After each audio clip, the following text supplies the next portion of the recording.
हो सर. नमो नमः श्रीमात्रे नमः. ओम खं ब्रह्म. अद्य वयं भासनाटकस्य त्रयोदशभागस्य विषये आलोचनां कुर्मः. एतस्य त्रयोदशभागस्य विषयस्य नाम भवति कर्णभारं भाषः. तर्हि अयान्तु विषयारम्भं कुर्मः. कर्णभारम् एकं दृश्यकाव्यम् अथवा नाटकम् अथवा रूपकं भवति. कर्णभारम् इति रूपकस्य रूपककारः भासः अस्ति. कर्णभाररूपके एकः अंकः वर्तते.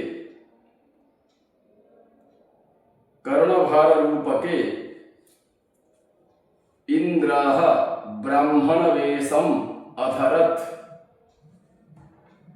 कर्णभाररूपके इंद्रस्य नाम शक्रः आसीत्.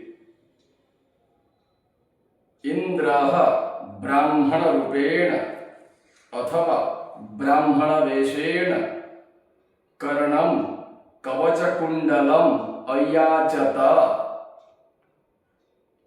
इंद्राय कवचकुण्डलं कर्णः अददात्.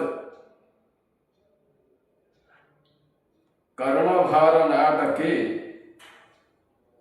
ब्राह्मण रूपधारिणे इंद्राय कर्णस्य कवचकुण्डल प्रदान कथा वर्णिता अस्ति. कर्णभारनाटके कर्णः नायकः विद्यते. कर्णभारनाटके इंद्रः खलनायकः वर्तते. कर्णभारनाटके कर्णस्य सारथी शल्यः आसीत्. कर्णभारनाटके अद्भुतरसः अंगीरसः विद्यते. कर्णभारनाटके पाञ्चालीरीति मुख्या भवति. कर्णभारनाटके भारतीवृत्तिः प्रधाना विद्यते. कर्णभारनाटके माधुर्यगुणः विशेषरूपेण वर्तते.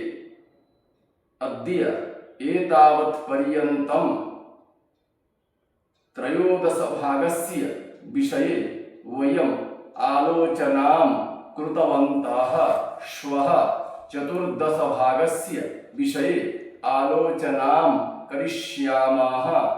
अस्मात् सर्वेभ्यः धन्यवादाः. नमो नमः.